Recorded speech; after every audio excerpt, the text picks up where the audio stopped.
Okay, Juneteenth. Happy Juneteenth. June 19th, dis and dat information. If you've been following along with generally what I've been doing, I've been trying to also redefine rent. And let me give you the sense of why I'm here. We were looking at surplus value, and ultimately we're going to get to the question of rent's relation to surplus, as well as uh, rent as a kind of capital. So this diagram describes the kind of path that this particular article is going to work on. That is a shifting understanding of surplus in rent theory, beginning with the influence of Ricardo, going to the influence of Joan Robinson, talking about the influence of neoclassical thinking and the influence of public choice theory. Now, none of these are,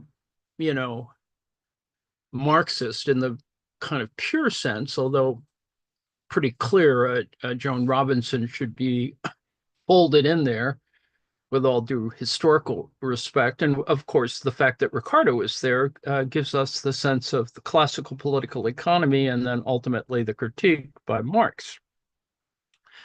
So we'll get there, but we have to sort of go through an examination of some of these classical questions. For example, John Romer's use of some of those kinds of methodologies was, of course, problematic in the period where there was a brief blip on the question of what counts as analytic Marxism, made more difficult, of course, by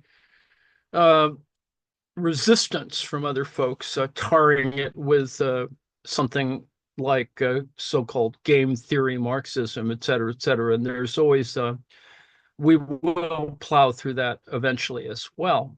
But we're just doing the front end here because ultimately we're going to get to questions about rent, questions about legal contracts, and ask some questions about commodities or some hypothetical questions about commodities relation to rent, etc. So we'll get there eventually.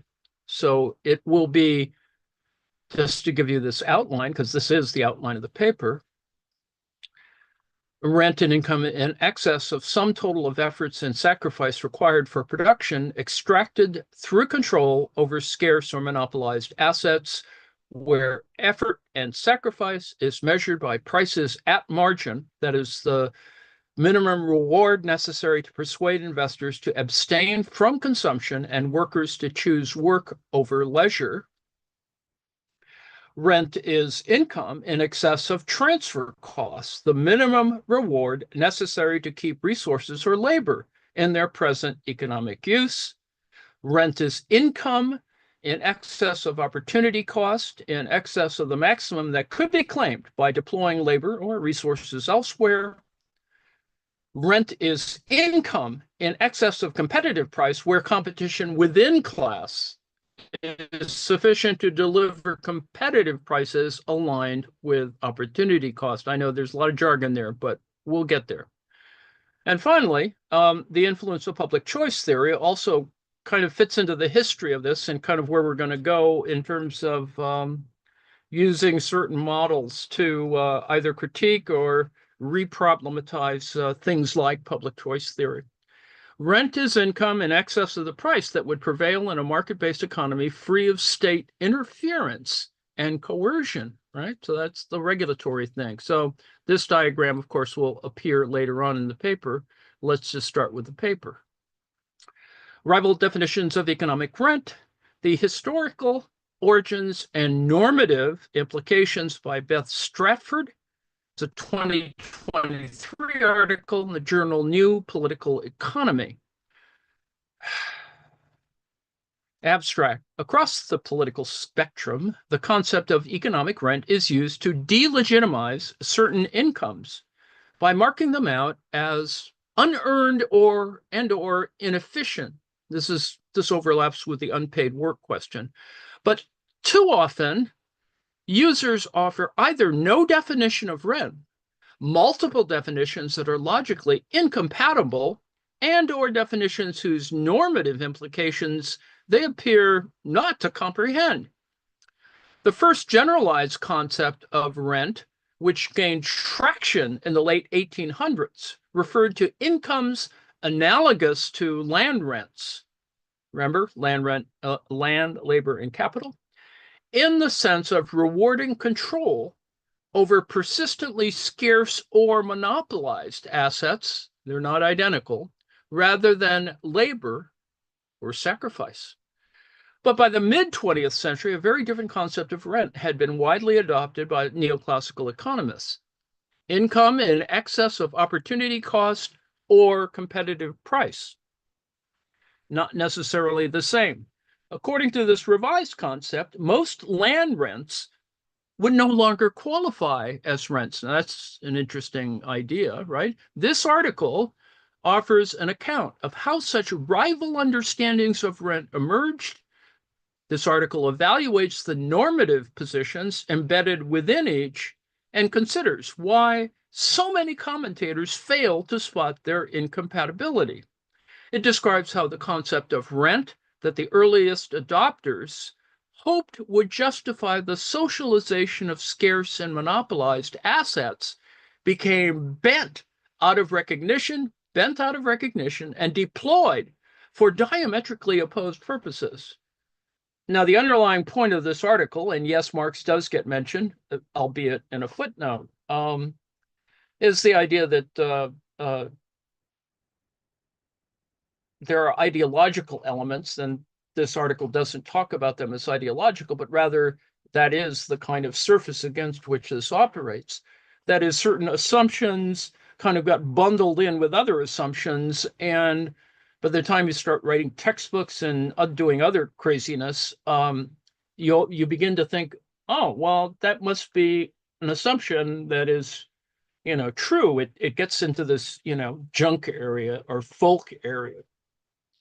And it's unfortunate, but that's kind of obscured the analysis of this. So it is important to return to the juxtaposition, as we've seen in prior things that I've put up here, the difference between the classical and the neoclassical, in hopes that, we'll understand why the heterodox in economics versus the orthodox gets worked out better. And the heterodox and the orthodox are not necessarily identical in terms of the structural similarity to under Marx.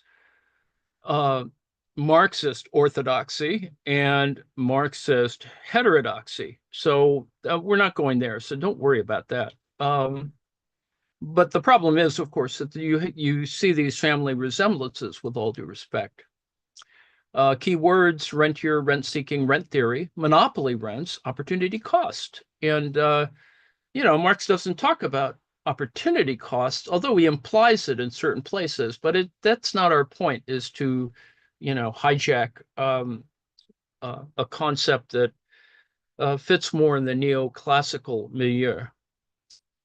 Introduction. Since the mid-19th century, the term rent has been used by political economists to refer to incomes that are analogous to land rents, in the sense that they reward control of persistently scarce or monopolized assets, rather than contribution.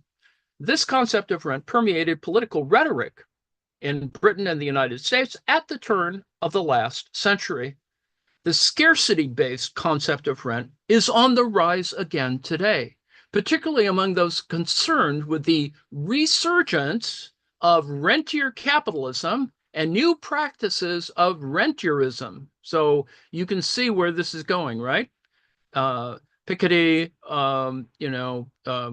and a bunch of other people, including Sayer.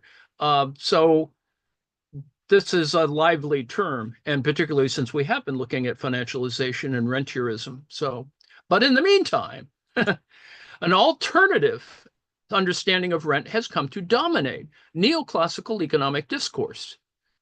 Nobel Prizes get in the way in that sense. The return to any agent of production greater than that required to keep it in its present employment. a definition widely considered synonymous with reward in excess of opportunity cost. That is, in excess of the maximum that could be claimed by deploying labor or resources elsewhere. The rise of these neoclassical definitions has caused considerable confusion. Let me stop here for a second and say, in this article, there's going to be mentions of reserve prices and a bunch of other things that fit into the marginal revolution that are not problematic ultimately. I mean, once you sort of see it as just simply an extension of and with not any problematic element. I mean, it is kind of positivist. It is, but yet that gives us an opening that we can think, oh, okay, we can get empirical elements, and some data sets have been, give us that kind of sense. For example, there are undoubtedly reserve price data sets somewhere, or at least you can construct them without too big a problem. And ultimately, it might be actually attractive to some people in various areas, like, for example, auction pricing. Just from a research point of view. Anyway, some commentators, back to the article, some commentators claim to subscribe both to the original understanding of rents as surplus incomes arising from control over scarce or monopolized assets, and the neoclassical understanding of rents as rewards in excess of opportunity cost. But one cannot coherently subscribe to both. For example, returns derived solely from ownership of scarce assets qualify as a rent in a scarcity-based understanding. But if they do not exceed the maximum that could be extracted by selling or leasing these assets elsewhere, they do not qualify as a rent under the neoclassical definition.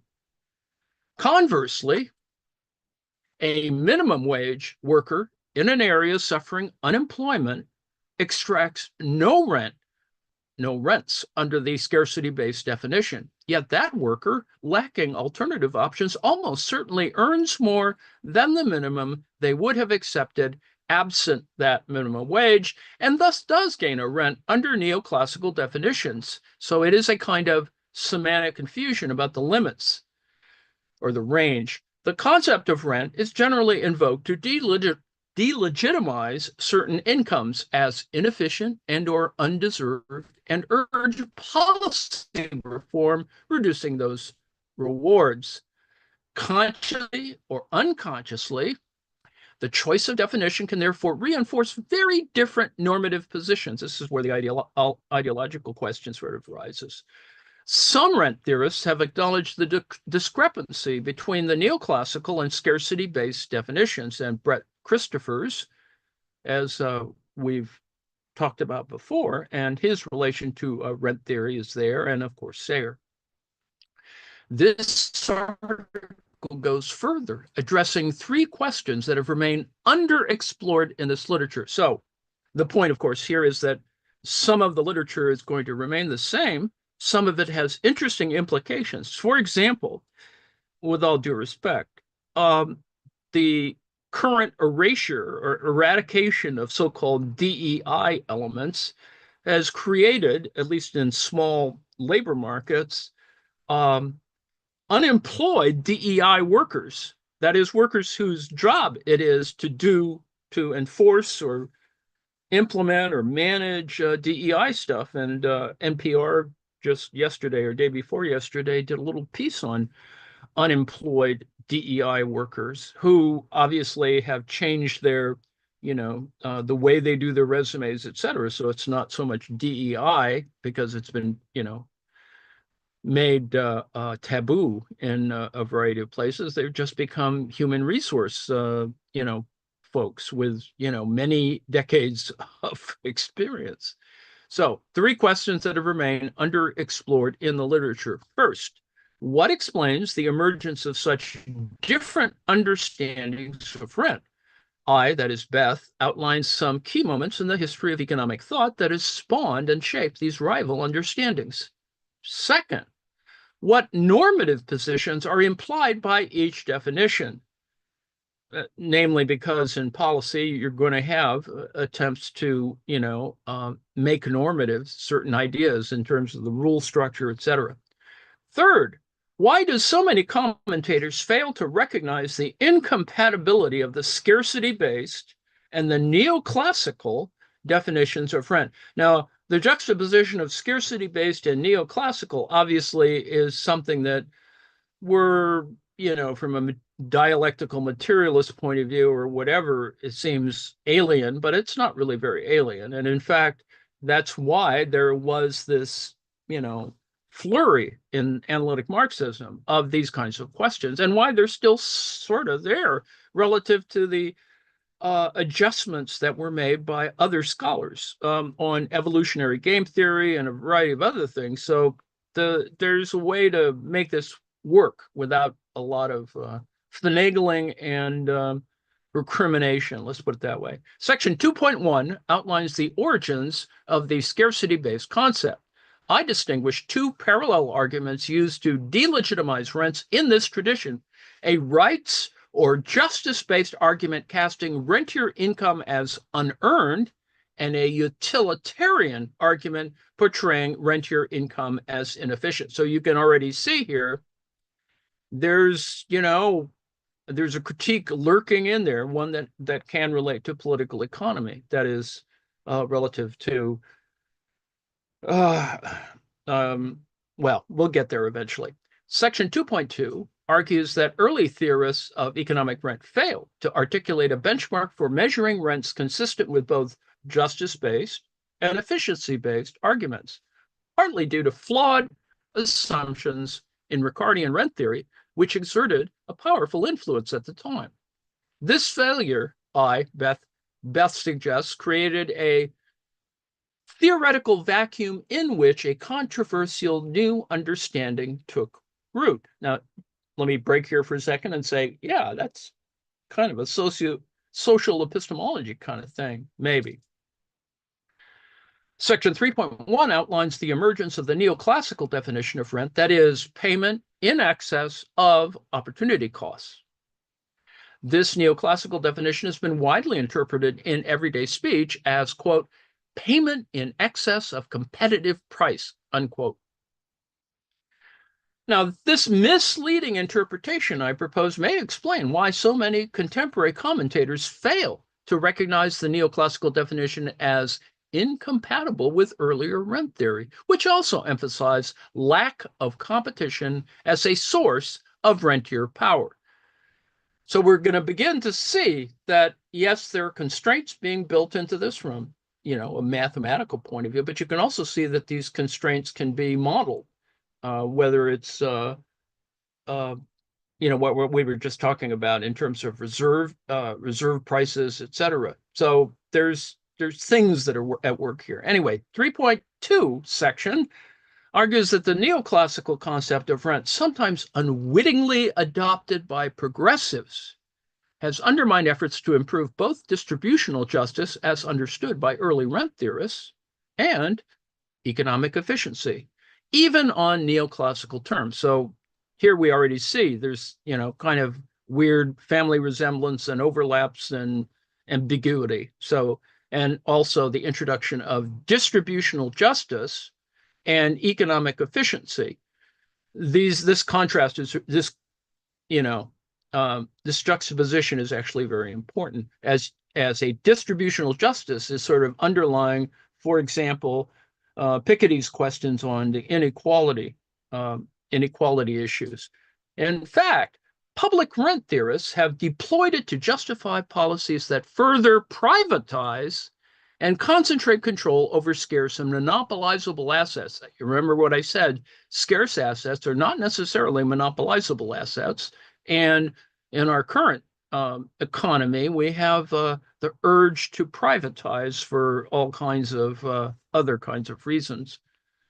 Section 4 summarizes the key contributions of this paper and concludes early rent theory, ideas certain, and concludes early rent theory origins of the concept of rent as reward for control of scarce monopolized assets, the case for socializing land rent. Next section. The movement for land taxation or nationalization that gathered momentum in the 19th century emphasized two key objections to land rent. The first was rights-based, exemplified by John Stuart Mill. Quote, suppose there's a kind of income that constantly tends to increase without any exertion or sacrifice on the part of the owners, coupon clippers. In such a case, it would be no violation of the principles on which private property is grounded if the state should appropriate this increase of wealth. So it has a tax implication, right?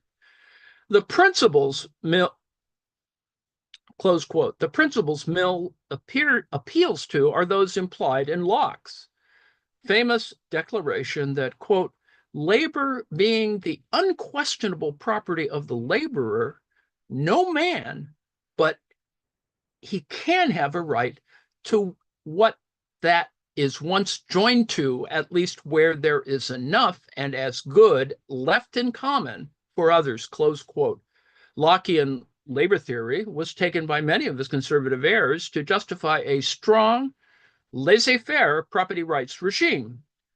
But for Mill, like many socialists and progressives writing in the 19th century, the appealing intuition on which this theory rested was that effort and sacrifice deserve reward. Quote, proportion between remuneration and exertion, Mill argued, is the equitable principle on which every vindication of the institution of property that will bear the light is grounded, close quote.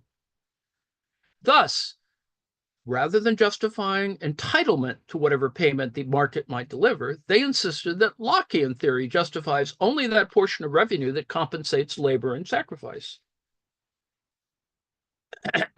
Following the Ricardian socialists, land tax advocate Henry George, he of the single tax, argued further that the right to the produce of labor cannot be enjoyed without the right to the free use of the opportunities offered by nature.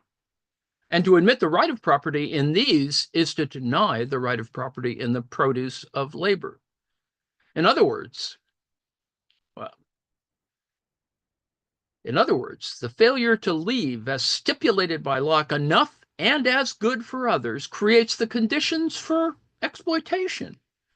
Quote, Henry George, quote, if one man can command the land upon which others must labor, he can appropriate the produce of their labor as the price of his permission to labor. The one receives without producing, the others produce without receiving. The one is unjustly enriched, the others are robbed, close quote. The second argument for socializing land rents was more utilitarian, casting them as functionless, inefficient, and a drag on progress. Ricardo argued that the increasing scarcity of fertile land by raising land rents would dampen profits, investments, and growth across the economy. Henry George added that the swift and steady increase of rent led speculators to withhold land from use in expectation of higher prices, thus forcing the margin of cultivation farther than required by the necessities of production, close quote. Crucial to Henry George's proposed solution, that is, a tax on land's rental value, was the claim that, unlike taxes on labor and capital, a land tax would not discourage the supply of land. On the contrary, to shift the burden of taxation from production and exchange to the value or rent of land would not merely be to give new stimulus to the production of wealth. It would be to open new opportunities. For under this system, no one would care to hold land unless to use it. And land now withheld from use would everywhere be thrown open to improvement, close quote, Henry George. These arguments proved persuasive. By the century's end, a powerful movement for land tax or nationalization had gained supporters across the political spectrum. Yet many contemporary social reformers could see that socializing land rents was not the panacea that advocates like Henry George claimed. Reflecting on the period, Edward Pease, General Secretary of the Fabian Society, wrote, land may be the source of all wealth to the mind of a settler in a new country.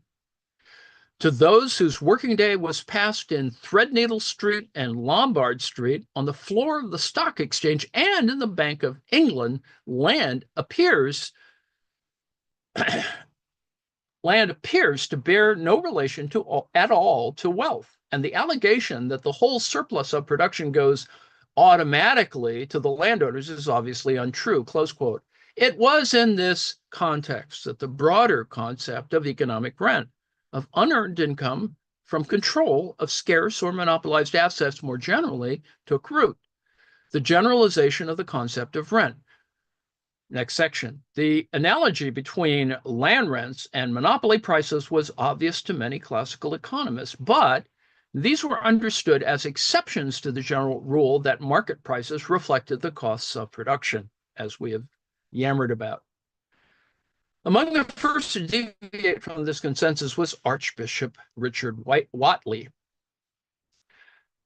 An appendix to his treatise on logic argued that the rent of land is only a species of an extensive genus. Rent, he proposed, arises from the exclusive right to some instrument of production, enabling the employment of a given amount of labor or capital to be more than usually productive. It does not bear a ratio to sacrifice. It owes its origin not to the will of its possessor, but to accident. All extraordinary powers of body or mind, all processes in manufacture which are protected by secrecy or by law, all peculiar advantages from situation or connection, in short, every instrument of production which is not universally accessible can generate rents. Whately, 1834. John Stuart Mill observes similarly that all advantages, in fact, which one competitor has over another, whether natural or acquired, whether personal or the result of social arrangements, assimilate the possessor of the advantage to a receiver of rent. However, not until the marginal revolution in economics in the late 19th century was there widespread acknowledgement that laws governing the magnitude and persistence of land rents and the arguments for their socialization might apply to many other incomes. The trigger for the marginal revolution was the realization that Ricardo's theory of differential rent, remember we've talked about differential rent and then Marx on differential rent 1 and 2, extended to other factors of production. Ricardo observed that less fertile land required more capital and labor to produce the same output. As demand rose, incrementally inferior pieces of land were brought into cultivation. Ricardo argued that the price of all grain tended to reflect the cost of cultivation on the most marginal land, creating a surplus for producers on more productive, lower cost, infra-marginal land. So figure 1, here's the difference. This is Ricardo's differential theory of rent. That is, the price of corn is the dotted line above, set by the marginal producer. You're setting this, you're setting it at certain limits, right? And the cross-hatched area is the surplus over cost of production, which is rent. You can see that it converges, as it were. You can see the cost of capital as progressively increasing, as is the cost of labor. And you see the direction at the bottom is the differential between more fertile land and less fertile land. So you can see this kind of interesting unidirectional element relative to fertility and surplus. Landowners captured this surplus by raising rents because fertile soil was the scarce element rather than labor or capital. According to this theory, the difference between the production cost on any given site and the production cost at the margin determined the magnitude of rent. The late 1880s and early 1890s saw a flurry of articles and books published, extending Ricardo's law of rent to other factors of production. You could apply this idea elsewhere. It had a kind of shape to it, kind of a quantitative shape to it. Wixell, in particular, Marshall, and Clark are the big names here. Among the first to develop progressive political arguments from this insight was Sidney Webb, whose article, The Laws of Distribution, became a cornerstone of Fabian political economy. Recall Fabian socialism. Webb described rents of ability owing to the employment of more skilled workers, rents of land owing to the greater advantages of better land, and rents of capital owing to the advantage of the particular capital over that minimum capital employed at the margin of cultivation. Moreover, Webb argues that windfall profits and temporary monopolies from the possession of capital in a certain form at a particular point in time and space more often reflected opportunity and chance than business ability. See Donald Trump. If his theories proved correct, Webb speculated, those economists who are land nationalizers may find themselves drawn closer to their socialist colleagues. If land rents were a special case of a general principle, an idea established economists like Marshall, Wickstead, and Wicksell were embracing, then the land reformers' arguments might justify socializing many other unearned incomes. See Hobson, 1909. As you can see, there's an implication there, Hobson and other matters. Certainly, the generalization of Ricardian rent theory posed a direct challenge to the Lockean defense of capitalist distribution, that is, that competitive market prices, with the exception of land, reflect the producer's cost and their sacrifice. Marginalist theory suggested rather that prices would only reflect costs at the margin of production, out at the edge, and surplus payments would accrue to anyone controlling more productive land, labor, or capital.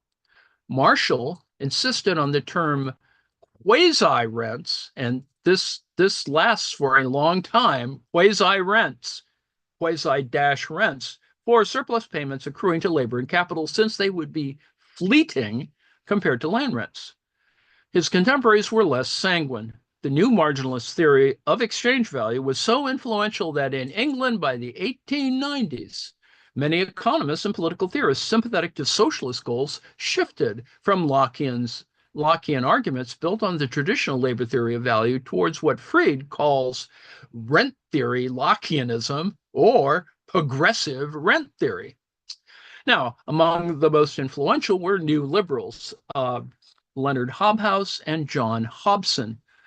Their justification for redistributive policies stressed a distinction between wealth arising from personal effort and wealth arising from social factors, including state investments, collaborative innovations, and countless people's labor, whether paid or unpaid. All that is known as economic rent, wrote Hobhouse, is due not so much to the exertions of any assignable individual as to the general growth and energy of the community. It arises whenever anything of worth to men, of which the supply is limited, falls into private hands. So, alongside private land ownership, he highlighted financial and speculative operations, privatized municipal services such as water, gas, and transport, and liquor licensing as generating unearned rents. Defending the 1909 budget, Hobhouse urged the true function of taxation is to secure to society the element in wealth that is of social origin, or, more broadly, all that does not owe its origins to the efforts of living individuals. A tax which enables the state to secure a certain share of social value is not something deducted from that which the taxpayer has an unlimited right to call his own, but rather a repayment of something which was all along due to society. Hobhouse, 1911. Reformers invoking these powerful rights-based arguments for socializing rents often added a secondary claim that rents of capital were as economically functionless as rents of land. For instance, Webb's 1888 article observed that the supply of capital is not automatically regulated by the return to be obtained from its use, and noted a variety of other motives for thrift. Remember, this thrift idea is still operative. It gets the economies into trouble further on. But anyway, The implication was clear. As with land, the supply of capital need not depend on returns to capital. In every process of every industry, argued Hobson, owners of scarce resources could extort a surplus payment over and above that payment for which its owners would consent to apply it in production if they could not get this surplus. Now, this combined rights-based, and efficiency-based critique has persisted. Keynes, for example, John Maynard Keynes, for example, described the investing class as functionless rentiers who exploit the scarcity value of capital, extracting interest that rewards no genuine sacrifice any more than does the rent of land. The failure to identify a satisfactory benchmark for measuring rents is the next section. Since progressive rent theorists used rights-based and efficiency-based objections interchangeably, they seem to assume a line could be drawn between rents and non-rents that satisfied equally the pursuit of justice and the pursuit of efficiency.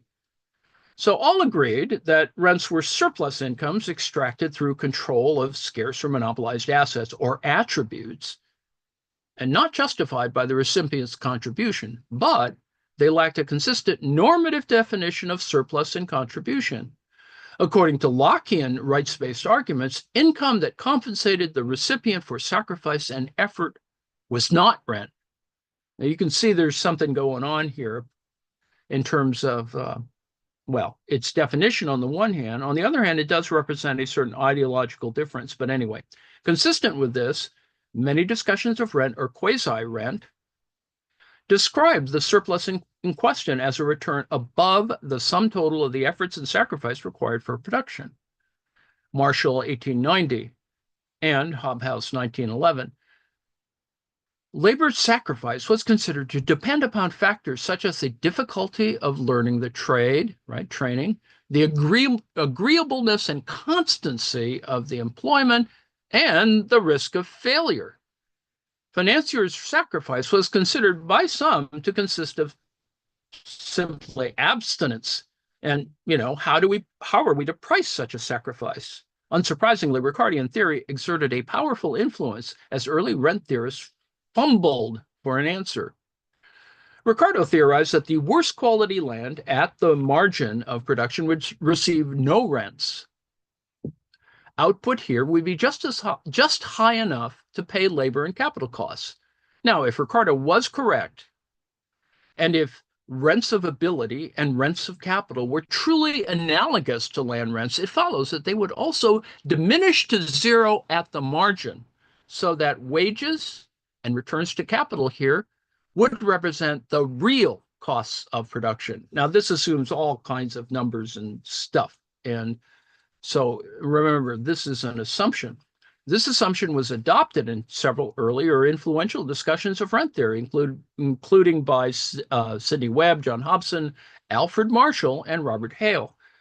Marshall stated explicitly that marginal prices reflected the sacrifice and efforts of both workers and investors. Webb implied the same, proposing that workers' wages and investors' return under the least advantageous conditions be used as a benchmark to measure the rent component in incomes elsewhere in the economy. Note that in prior discussions, I talked about indexes as benchmarks or indexicality. This assumption appealed not simply because it aligned with Ricardian theory, it also seemed to answer at first glance concerns with efficiency. Incomes on the margin were understood by many theorists as reflecting the quote-unquote reservation price for labor and capital. That is, the minimum necessary to attract a factor out of a state of idleness. Early rent theorists reasoned that if public policy could be designed to eliminate or socialize the surplus above reservation price only, the supply of labor and capital would not be discouraged. However, marginal prices may not be rent-free. Unfortunately, Ricardo's proposal that land rents decline to zero at the margin led early rent theorists down a cul-de-sac. The theory was developed to uphold the classical position that production costs determine prices, i.e., rent forms no part of price. But in reality, Land rents decline to zero only on land with one possible use, sheep farming. And even then, only when the total supply of land for that purpose exceeds demand. Land marginal for producing a specific good or service will still carry a rent if it is suitable for an alternative. Tourism, go out and visit the sheep farm, observe border collies doing their work, whatever. Housing and manufacturing, tourism, housing, and manufacturing.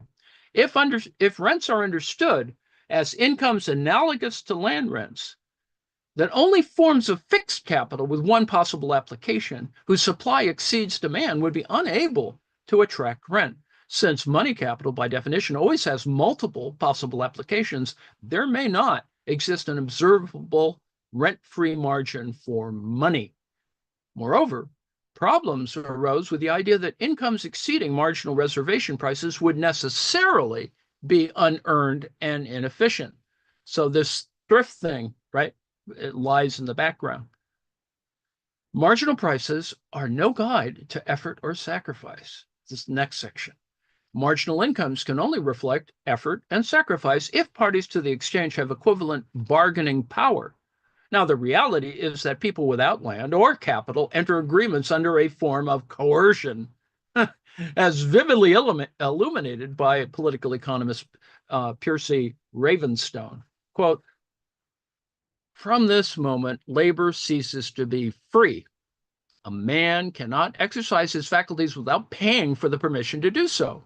He cannot make use of his limbs without sharing the produce of his labor with those who contribute nothing to the success of his exertions. Everywhere the laborer must purchase the permission to be useful," hanging in front of the Home Depot. "Most assetless marginal workers will have to choose between various pains: wage labor, begging, stealing, or starvation. But those considering what to do with their assets arguably choose between pleasures: consuming now or abstaining in order to consume later, and potentially to consume more later. Investors do bear risk, and this risk-bearing is associated with psychological and material cost, which muddies this contrast slightly. But they're far from the only risk-bearing actors. A worker may pay to retrain, invest in equipment, or travel to seek work, for instance. Such risk-taking may entail considerably more hardship for the asset poor. Yet wages for the precariat in no sense compensate this. Rather, job insecurity tends to come with lower bargaining power and thus lower wages. Meanwhile, appetite for large, risky investments is highest among the wealthiest investors, suggesting they may experience lower levels of psychological burden from their risk-bearing. Take a drive in your Lamborghini. Nevertheless, they're likely to be in a stronger position to demand compensation for that sacrifice than asset-poor entrepreneurs and workers. Marginal reservation prices, like all market prices, reflect the balance of power between parties to the exchange, which is largely determined by the distribution of scarce and monopolized assets. It makes no sense to use prices that are already distorted by the unequal control over scarce and monopolized assets as a benchmark for estimating what proportion of incomes arise from that very inequality. Early progressive rent theorists seem to understand perfectly well that the coercion and exclusion experienced by asset-poor workers creates the potential surplus for asset-rich investors.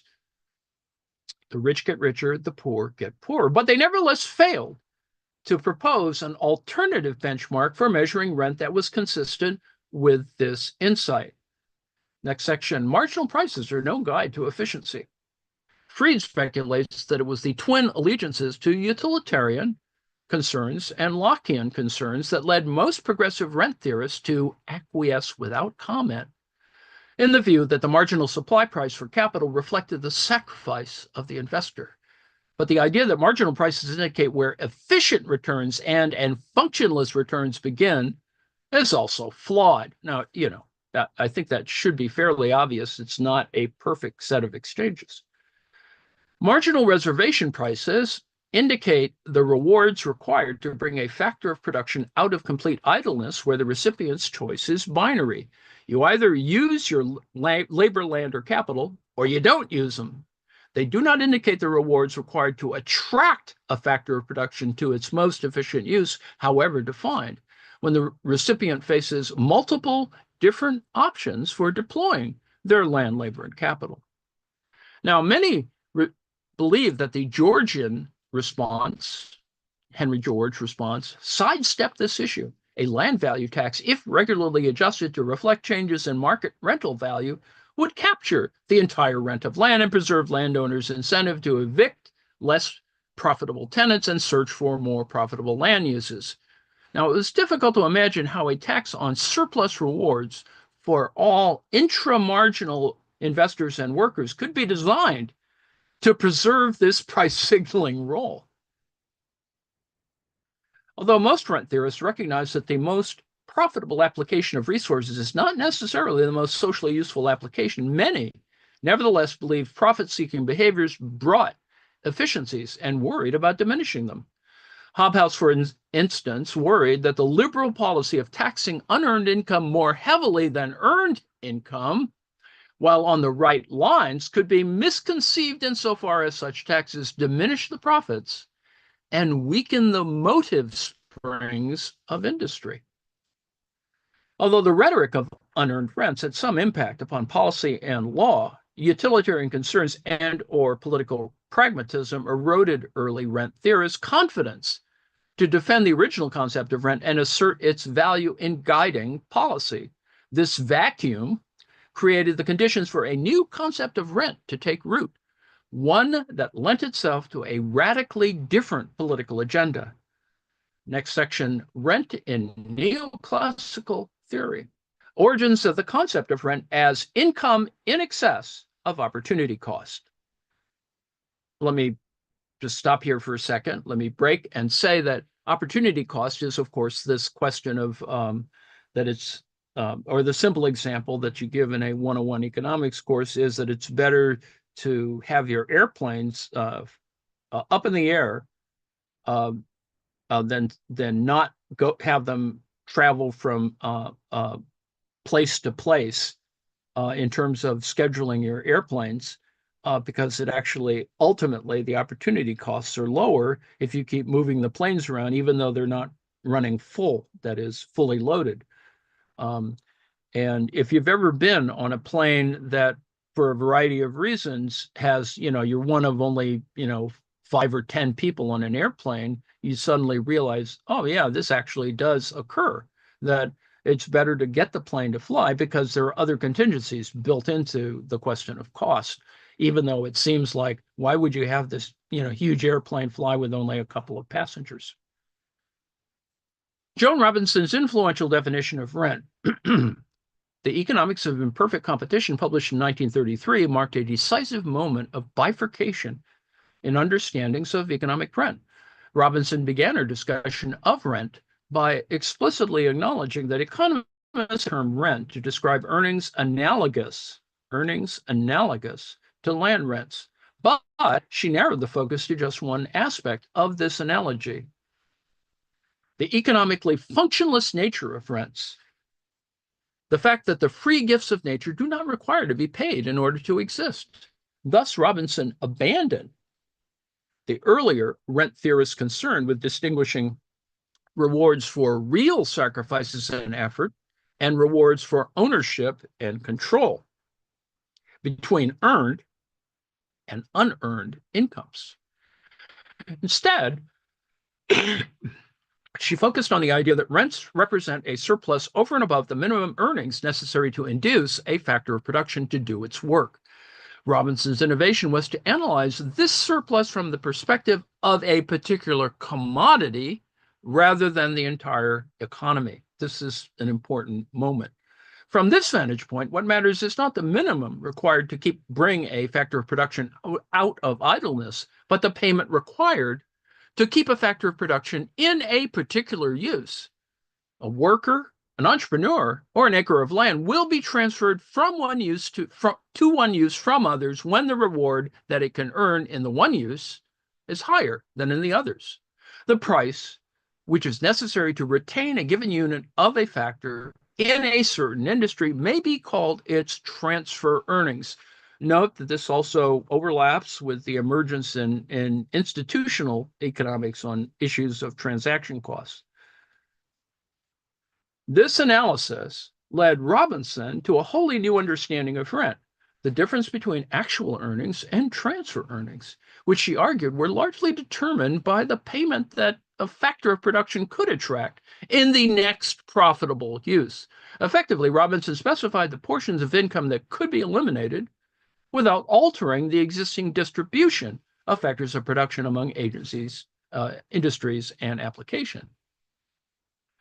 Key weaknesses in Robinson's definition of rent. Next section. Robinson's definition had threads of connection to the pre-existing discourse. Early rent theorists had identified limited competition as a key source of rentier power, and competition was clearly required to eliminate Robinsonian rents, that is, to align payments with opportunity costs. Nevertheless, Robinson's definition was distinct in several controversial ways. A large part of the rent of land would no longer be considered rent, as Gunnison Brown noted with exasperation. The expression economic rent comes clearly to exclude a large part of what originally it was specifically chosen to mean.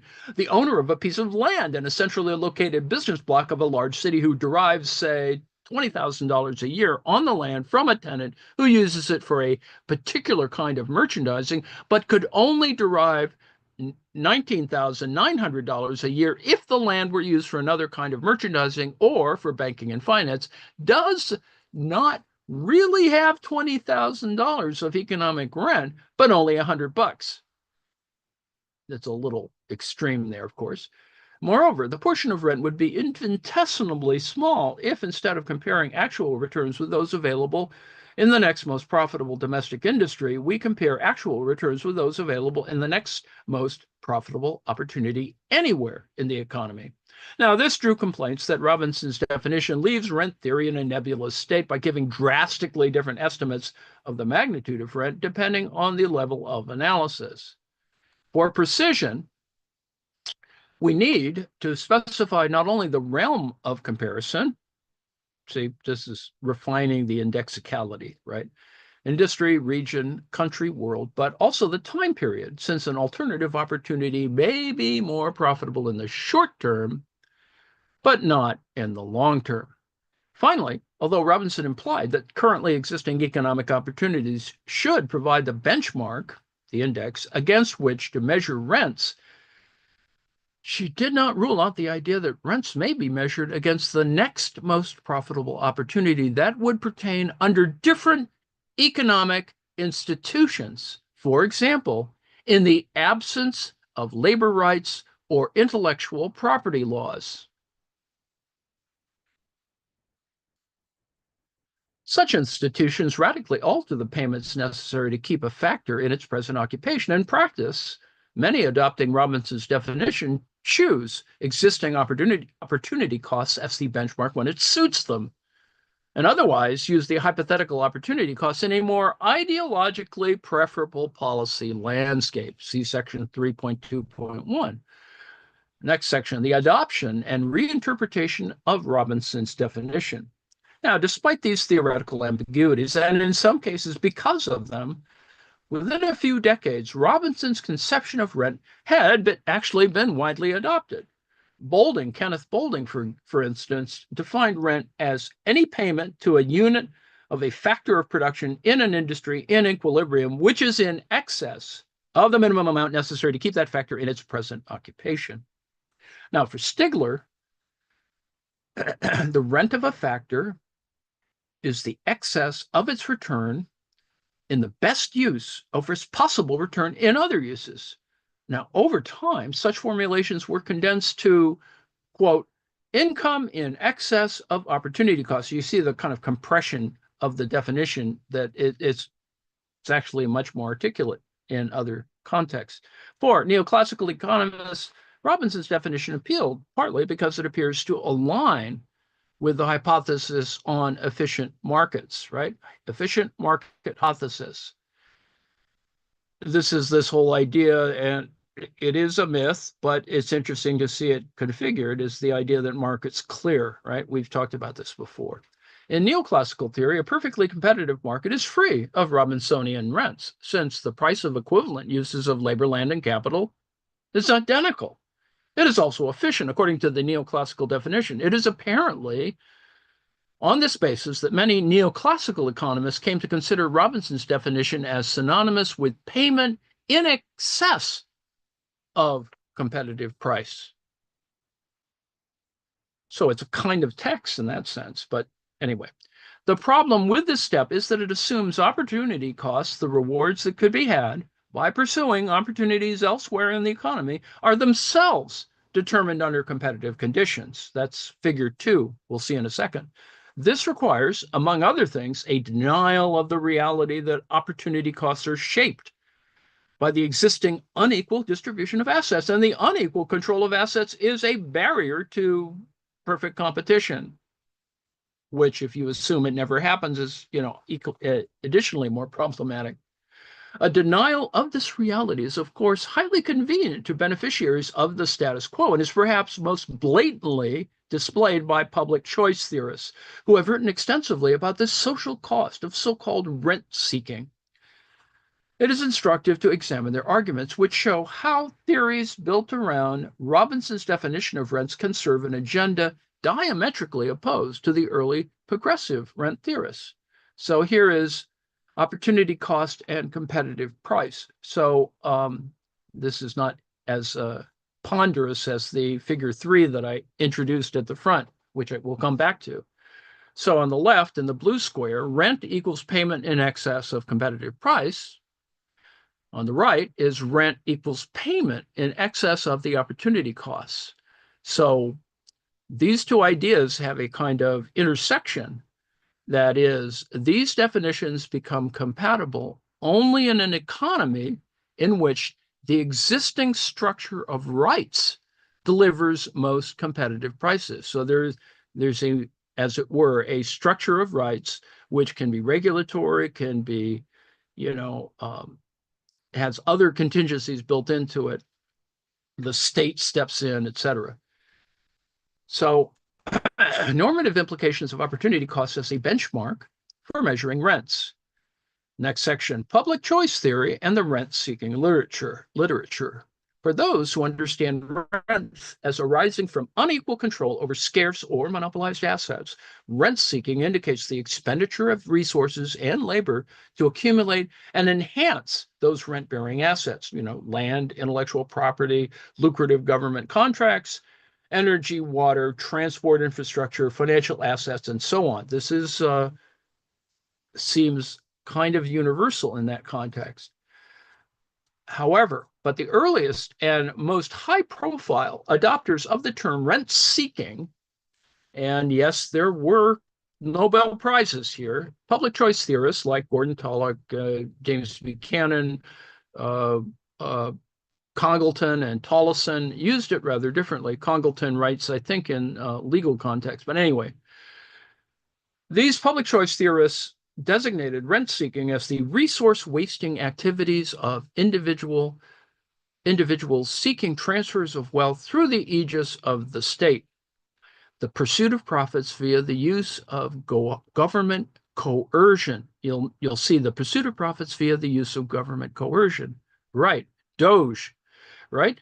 The result of political interference with markets creates differentially advantageous positions for some persons who secure access to valuable rights.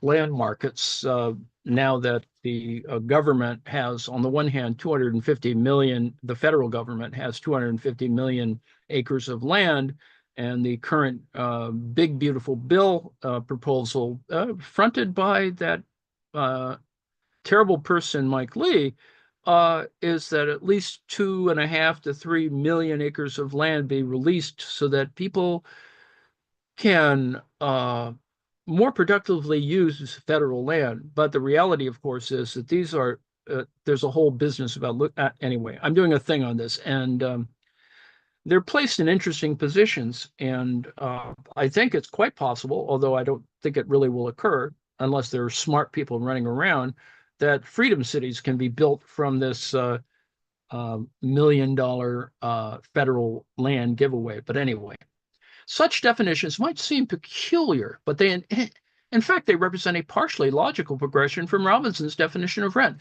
which these theorists explicitly endorsed. So, if following Robinson, you see any payment in line with existing opportunity cost to be rent-free, it follows that you would embrace the existing structure of rights as mostly delivering a rent-free distributional outcome and view any attempt to alter the existing structure of rights as rent-seeking. Robinson does not actually imply rent-seeking need always entail a change in the structure of rights, and public choice theorists do acknowledge that profit-seeking within nominally private sector institutions can, under certain circumstances, produce persistent Robinsonian rents. But they maintain that under so-called free market conditions, already an oxymoronic element, rents are short-lived and insignificant. So long as government action is restricted largely, if not entirely, to protecting existing individual rights, personal and property rights, and enforcing voluntarily negotiated private contracts, the market process dominates economic behavior and ensures that any economic rents that appear will be dissipated by the forces of competitive entry. In this way, the public choice theorists substitute an idealized model of competitive markets for actually existing markets in which monopoly and rent-seeking are rife. This sleight of hand allows, this is a similar example could be logging, for example. This sleight of hand allows them to adopt both Robinson's definition and the view of rents as payment exceeding competitive price. Moreover, it allows them to frame those pushing for welfare provision, minimum wages, and a range of other interventions aimed at limiting inequality as rent seekers. The argument relies heavily on a view of the market as a natural, non-coercive, and self-equilibrating exchange system, a worldview strikingly similar to the one earlier rent theorists sought to challenge. No explanation is offered for why historical institutional changes, such as the introduction of limited liability, like LLCs, LLPs, etc., or enclosure of common land, were not coercive political interference, creating differentially advantageous positions, and thus opportunities to capture rents.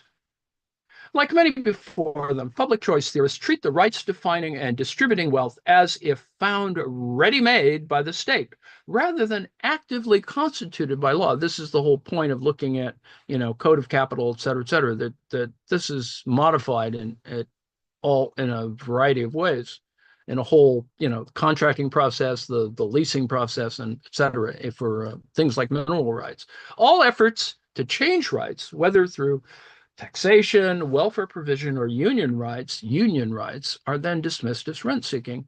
Of course, not all economists adopting Robinson's definition share the ideological agenda of public choice theorists.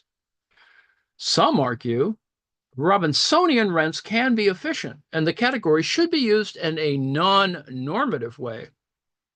Nevertheless, the public choice theorist's conception of rent-seeking has radiated outward through mainstream economics, and in that setting has been too often used in an unself-conscious fashion by economists who may not fully share the animus against the state felt by conservative political economists, but are nonetheless using the concept in a way that assumes such an agenda. So you can see that these are assumptions that are problematic, right? This idea, well, yeah, it's a free market. We need to achieve perfect competition, and that'll just, solve all the problems. The next two sections examine, this will be over soon, why these associations are unjustified in the case of Robinsonian rents, distributional justice, and the Robinsonian definition of rent. Robinson emphasized that the distinction between transfer earnings, which approximate opportunity cost, and actual earnings, has nothing to do with the distinction between those expenses of production, which correspond to the real costs of human effort and sacrifice, and those which merely represent exchanges within society. This is an important distinction. Nevertheless, economists commonly use Robinson's concept of rent pejoratively and characterize rents as disproportionate to economic contribution, just like the earlier rent theorists. Economists attaching such judgments to Robinsonian rents tend again to portray them as deviations from competitive prices and maintain that rewards in a competitive market must be earned. Effectively, this is the same discredited apology for capitalist distribution offered by the great James Bates Clark in 1908. Quote, free competition tends to give to labor what labor creates, to capitalists what capital creates, and to entrepreneurs what the conditioning function creates. This is, let me break here for a second, and note, of course, in capitalist-driven business classes, when you describe factors of production, the model that, promulgated in, I assume, undergraduate lectures are land, labor, capital, and a fourth thing called entrepreneurship. And the models are not built on the land, labor, capital, but rather, you can see built into that is this other thing that, of course, includes animal spirits and greed. But anyway, that's another story. Thus, back to our story, thus the imputed productivity of assets, including natural resources and patented innovations developed by others, is misleadingly presented as the owner's contribution. The owner of valuable inner city land is portrayed as creating the rents they extract, whether or not they help create the amenities that gave the land its advantages. And of course, you can see in descriptions what that's about. A distant shareholder is presented as creating the value that they extract through capital gains and dividends offshore, whether or not they help steer the company. On this view, competition guarantees distributional justice by equalizing rewards to those controlling equivalent assets and attributes, and therefore opportunities. Never mind that opportunity depends more upon birth, social position, access to education, and inherited wealth than on talent and energy. As long as your economic reward does not exceed that available to others in your class, it reflects your contribution. Efficiency and Robinson's definition of rent is the next section. Some adopting Robinson's definition may reply that the concept is intended to measure not injustice, but inefficiency or waste. Now, there seem to be two main justifications for this claim. The first uses the neoclassical definition of productive efficiency attained when the output of any particular good cannot be increased without decreasing the output of another. If the minimum amount necessary to keep one's labor or resources in their present employment is the opportunity cost of that choice, then an economy free of Robinsonian rents would be efficient in this narrow neoclassical sense. Very few of those exist. This is that perfect competition problem. But the static analysis does not tell us whether removing existing Robinsonian rents would improve productive efficiency. That depends on their source. So consider a program of state-funded apprenticeships in a context of high unemployment. It would create Robinsonian rents by offering incomes above what many apprentices could claim in their next best opportunity, that is, unemployment. Nevertheless, if designed well, these apprenticeships would most likely boost workers' long-term skills and productive capacity, reduce the costly health problems associated with unemployment and poverty, and provide a Keynesian demand stimulus. Note how Doge has been operating, or Dogist ideas. Public choice theorists might argue that such state interference encourages potential beneficiaries to waste resources lobbying for similar future investments. Now, this is the second main argument for the inefficiency of Robinsonian rents. For public choice theorists, rent seeking is wasteful because it expends resources that could have been used to produce valued goods and services. That's very Buchanan-like. But why the opportunity cost of lobbying for investment programs would necessarily outweigh their productive benefits lacks theoretical and empirical substantiation. The problem with the proposal that all Robinsonian rent seeking is wasteful is that, unlike early progressive rent theorists who specified that rents are surpluses arising from control of scarce or monopolized resources, Robinsonian rents can arise for all manner of reasons. And this is what Brett Christophers brings to this argument. Eliminating Robinsonian rents arising from persistent monopoly could reduce wasteful rent seeking, patent trolling, for example, but removing public support for strategic sectors and activities such as renewable energy in order to avoid the creation of Robinsonian rents might actually hinder long-term productivity. See, this is where the infrastructure arguments become more important. All right, finally, synopsis and conclusion. Progressive rent theorists at the turn of the last century used the concept of rent to delegitimize incomes arising from the control of scarce and monopolized assets and build the case for their socialization. But the concept ended bent out of recognition and deployed by public choice theorists to justify a raft of neoliberal policies that help privatize and concentrate control over such assets. So neoliberalism is part of the distortion built into this. This article has highlighted flaws in early rent theory and ambiguities in the later Robinsonian definition that permitted this shift in understanding. Here, as I began at the beginning, I put figure 3 as the kind of model for the article, and that is to show that there are distortions built in the definitions that at some moment become, junk or folk theory, folk beliefs. Everyone assumes, oh yeah, it must be that way naturally. So anyway, without rehearsing that, the Ricardian theory that land rents decline to zero at the margin led rent theorists down a theoretical cul-de-sac.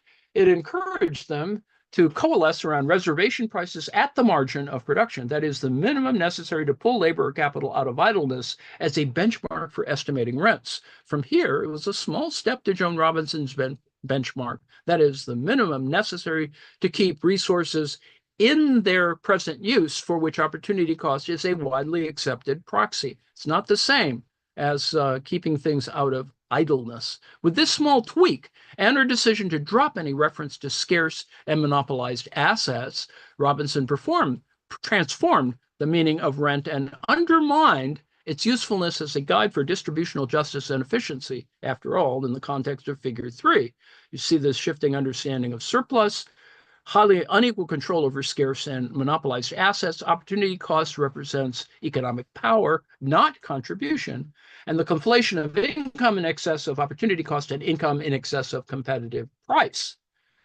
may explain why contemporary commentators fail to recognize the neoclassical understanding as incompatible with earlier rent theory. Now, both discourses inveigh against monopoly power and barriers to competition. The difference is that for many adopters of the neoclassical definition, the answer is competition between agents who share similar economic opportunities: manual worker versus manual worker, landlord versus landlord, energy supplier versus energy supplier, to align rewards with opportunity costs. This suggests cartelization as well. Such competition leaves untouched the fundamental problem of unequal control over scarce and monopolized assets. And it is of no help when certain assets like transport, water, and energy infrastructure cannot be successfully broken up and distributed to aid competition.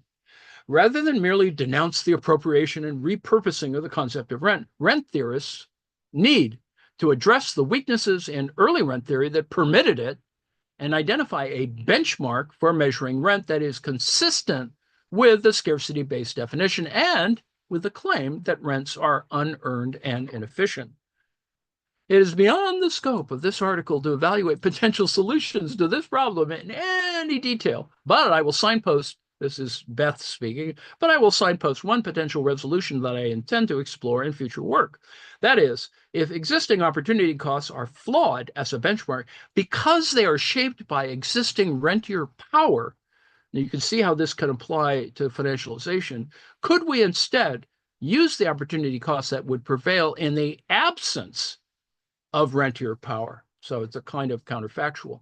If, following the earliest rent theorists, we understand rentier power to arise from unequal control over assets that are persistently scarce and or monopolizable, then a rent-free economy would be one without such assets, or more realistically, where control over such assets is equitably distributed. So it no longer provides systematic advantage to one class or individual.